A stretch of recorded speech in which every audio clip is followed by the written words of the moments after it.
اردو کی کلاس میں آپ تمام طلباء و طالبات کا خیر مقدم ہے، استقبال ہے۔ اللہ کی ذات سے امید کرتا ہوں آپ جہاں بھی ہوں گے بخیر و عافیت ہوں گے۔ آج کے کلاس میں آپ کی کتاب میں میر تقی میر کی یہ غزل ہے جسے ہم پڑھیں گے۔ لیکن سب سے پہلے کہ غزل کہتے کسے ہیں یا غزل کے معنی کیا ہیں۔ غزل عربی زبان کا لفظ ہے اور اس کے معنی ہیں عورتوں سے باتیں کرنا یا عورتوں کی متعلق باتیں کرنا۔ غزل کا شروع سے ہی جو موضوع رہا ہے حسن و عشق رہا ہے، لیکن وقت گزرنے کے ساتھ ساتھ اس کی موضوعات میں تبدیلی ہوتی گئی اور آج اس کے بہت سارے موضوعات اب اس میں شامل ہیں اور غزل میں ہر طرح کے مضمون کو پیش کیا جاتا ہے۔ غزل کی ابتدا عربی زبان میں ہوئی، وہاں سے یہ ایران پہنچتی ہے اور فارسی زبان میں خوب ترقی کرتی ہے اور فارسی کے راستے یہ اردو میں داخل ہوتی ہے، یعنی ہندوستان میں جب پہنچتی ہے تو ہر خاص و عام میں بہت مقبول ہو جاتی ہے اور آج بھی الحمدللہ یہ زبان بہت مقبول ہے۔ غزل اردو صنف شاعری میں سب سے مقبول صنف سخن ہے، اسی لیے پروفیسر رشید احمد صدیقی نے غزل کو اردو شاعری کی آبرو کہا ہے۔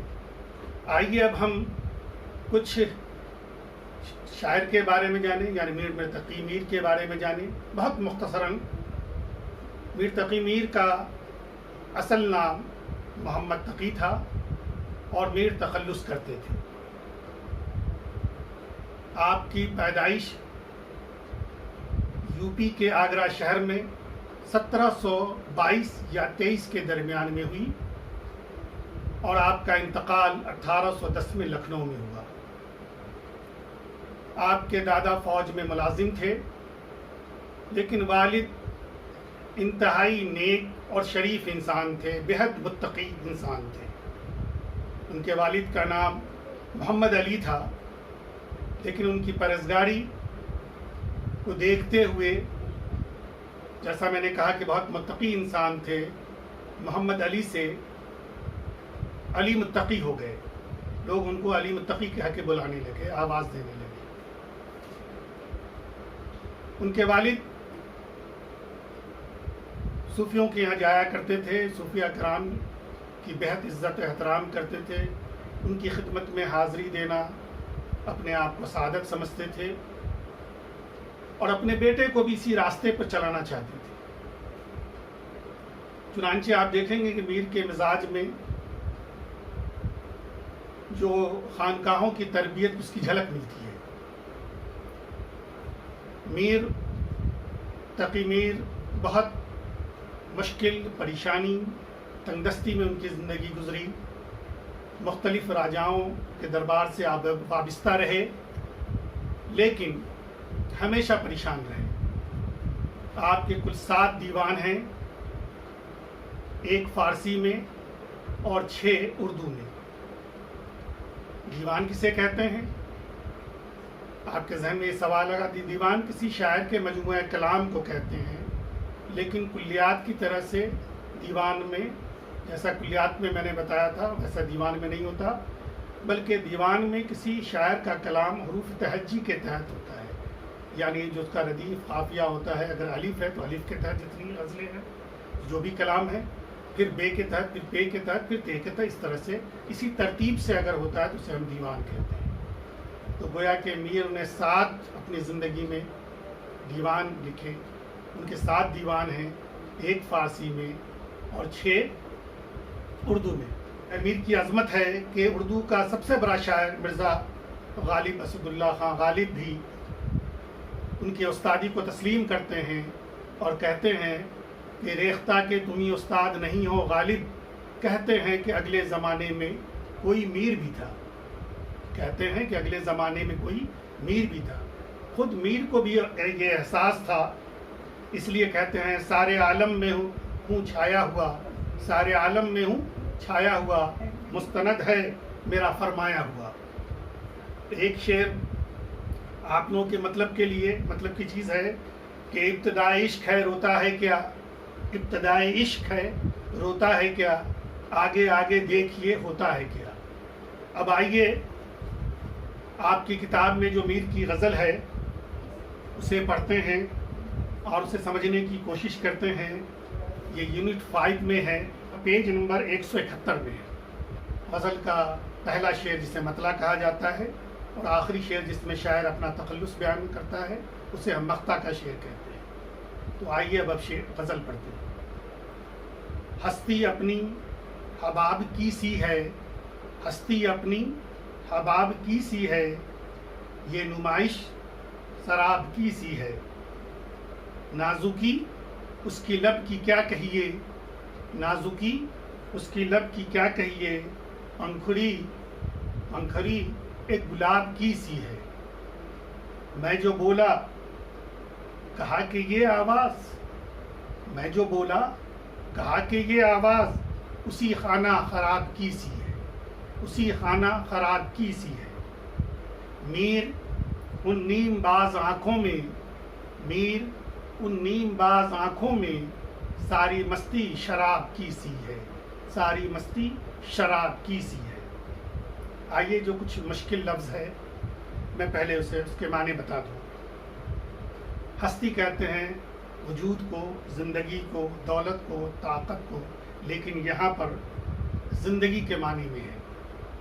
حباب کہتے ہیں پانی کا بلبلا کو، یعنی جب کوئی پانی کا ایک بند زمین پر گرتا ہے اس سے جو چند لمحوں کے لیے بلبلا بنتا ہے اسے ہم حباب کہتے ہیں. نمائش کے معنی دکھاوا ہے جسے آپ پردرشنی ایگزیبیشن کہتے ہیں. اور سراب یہ شراب نہیں ہے، سراب ہے چھوٹی شین سین رے الف بے، جس کے معنی دھوکہ ہی دھوکہ.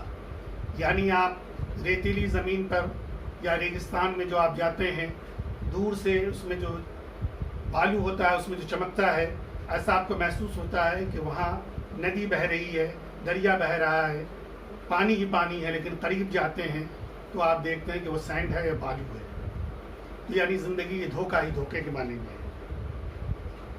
نازکی نفیس، پتلا، نرم، نازک کے معنی میں ہے. لب کے معنی ہونٹ ہیں. پنکھڑی گلاب کی پتی کو کہتے ہیں. خانہ خراب اجڑا ہوا یا آوارہ کو کہتے ہیں.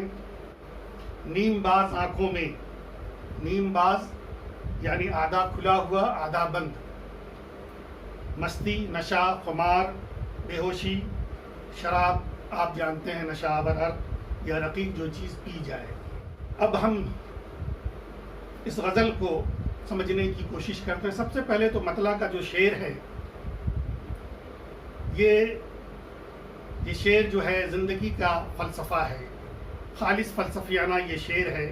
یعنی جب پانی کا ایک بند گرتا ہے ہستی اپنی حباب کی سی ہے، ہستی اپنی حباب کی سے ہے.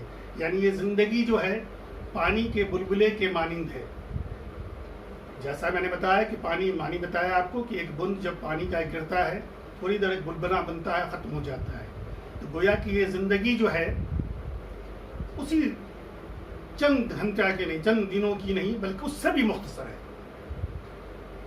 دوسرا مصرع یہ نمائش شراب کی سی ہے. یعنی یہ جو ہے دکھاوا ہے، دھوکہ ہے، چھلاوا ہے. زندگی کیا طرح کا چھلاوا ہے جیسے میں نے بتایا آپ کو. یا پھر آپ وہ واقعہ دیکھ لیجئے، میں نے بتایا کہ ریگستان کے معنی بتایا آپ کو، لیکن حضرت ہاجرہ کا دیکھ لیجئے، صفا مروہ جو 7 بار وہ پانی تو تلاشتی تھی اسماعیل علیہ السلام کے لیے، اپنے پورے نظر کے لیے، اپنے بیٹے کے لیے بھاگتی تھی پانی. ان کو دھوکہ ہو رہا تھا کہ وہاں پر پانی ہے. تو یہ نمائش شراب کی سی، یعنی زندگی جو ہے یہ دھوکہ ہے. ہم انسان، آپ اس کو کرونا وائرس کی وجہ سے دیکھتے ہیں. اگر آپ اس کو دیکھیں کہ آج جو مصیبت ہے، جو وبا ہے، اس میں کس طریقے سے لوگ ڈرے ہوئے ہیں. تو یہ زندگی جو ہے بہت مختصر ہے، ہمیں سمجھنا چاہیے. اور یہ شعر جیسا میں نے بتایا جو مطلع کا شعر ہے اس میں خالص فلسفیانہ شعر ہے. زندگی کے متعلق بتایا گیا ہے کہ زندگی یہ غرور، یہ گھمنڈ، یہ تکبر کس بات کا. جبکہ زندگی بہت مختصر ہے، پانی کے بلبلے جیسی ہے۔ دوسرا شعر، نازکی اس کی لب کی کیا کہیے، پنکھڑی یہ گلاب کی سی ہے۔ دوسرے شعر میں لمسی پیکر اور ذوقی پیکر ہے۔ شاعر کہتا ہے کہ محبوب کے ہونٹ کی میں کیا تعریف کروں، وہ تو میں بیان ہی نہیں کر سکتا، اس لیے کہ وہ تو اتنا نرم، اتنا نازک ہے، جیسے پنکھڑی گلاب کی پنکھڑی میں ہوتی ہے، وہی چکناہٹ، وہی نرمی میرے محبوب کے ہونٹ کی ہے۔ یعنی شاعر اپنے محبوب کی ہونٹ کی بے انتہا تعریف کر رہا ہے، یعنی کہتا اتنا ہی نرم ہے، اتنا ہی نازک ہے، جیسے گلاب کی پنکھڑی میں ہوتی ہے۔ تیسرا شعر، میں جو بولا کہا کہ یہ آواز اسی خانہ، میں جو بولا کہا کہ یہ آواز اسی خانہ خراب کی سی ہے۔ یہ شعر میں کافی ڈرامائی انداز ہے، تشبیہ کا بھی ہے یہ شعر ہے۔ اس میں شاعر کہتا ہے کہ جب میں محبوب کے گلی سے گزر رہا تھا تو میں جو بولا، یعنی میں نے جب آواز لگائی تو کہا کہ یہ آواز اسی خانہ خراب کی سی ہے۔ یعنی شعر یہ کہ اس سے مفہوم یہ ہے کہ جب عاشق محبوب کے گلی سے گزرتا ہے اور عاشق گزر رہا ہے، اس کی محبوب اندر ہے، گھر کے اندر میں ہے اپنی سہیلیوں کے ساتھ، اور جو وہ آواز لگا رہا ہے، وہ آواز دے رہا ہے، صدا لگا رہا ہے اس کے نام سے، وہ سنتی ہے لیکن اس کو ننداز کرتی ہے، لیکن اس کے ساتھ جو سہیلیاں بیٹھی ہوئی ہیں وہ بھی اس آواز کو سنتی ہیں، جب اسے چھیڑتی ہیں وہ تمہیں آواز دے رہا ہے، پہلے تو وہ ننداز کرتی ہیں، پھر کہتی ہیں کہ میں جو کہا کہ یہ آواز، ارے اسی آوارے کی ہے، اسی آوارے کے جو ہے، اسی خانہ خراب کی ہے، اسی آوارے کی آواز ہے، اور یہ کہہ کے اس کو انداز کرنے کی کوشش کرتی ہے۔ چوتھا شعر جو مقطع کا شعر ہے، اس میں شاعر اپنا تخلص بیان کرتا ہے، میر ان نیم باز آنکھوں میں ساری مستی شراب کی سی ہے۔ یعنی محبوب کی طرف یہ اشارہ ہے کہ محبوب کی آنکھوں میں وہ جادو ہے، وہ نشہ ہے۔ اس شاعر کہتا ہے کہ یہ عام محبوب کی طرح سی آنکھیں نہیں ہیں، میر ان نیم باز آنکھوں میں، نیم باز یعنی جو آنکھیں آدھے کھلی ہوئی ہوں آدھے بند ہوں، یعنی آپ ایسے سمجھیں کہ کسی شرابی کو آپ نے کبھی دیکھا ہو جب بہت نشے میں ہوتا ہے تو وہ بار بار آنکھیں کھولنے کی کوشش کرتا ہے لیکن کھول نہیں پاتا، اس کی آدھے آنکھیں کھلی ہوتی پھر بند ہو جاتی ہے، پھر آپ آواز دیتے ہیں پھر کھلتی ہے، یعنی اس کی آنکھوں میں جو مستی ہے وہی مستی، وہی نشہ اس کے محبوب کے آنکھوں میں ہے۔ شاعر یہاں یہ کہہ رہا ہے کہ ساری مستی شراب کی سی ہے۔ عام طور سے جیسے کوئی محبوب اپنے عاشق کو دیکھتی ہے، وہ آنکھیں نہیں ہیں بلکہ وہ آنکھیں ہیں جس آنکھ میں نشہ ہی نشہ ہے۔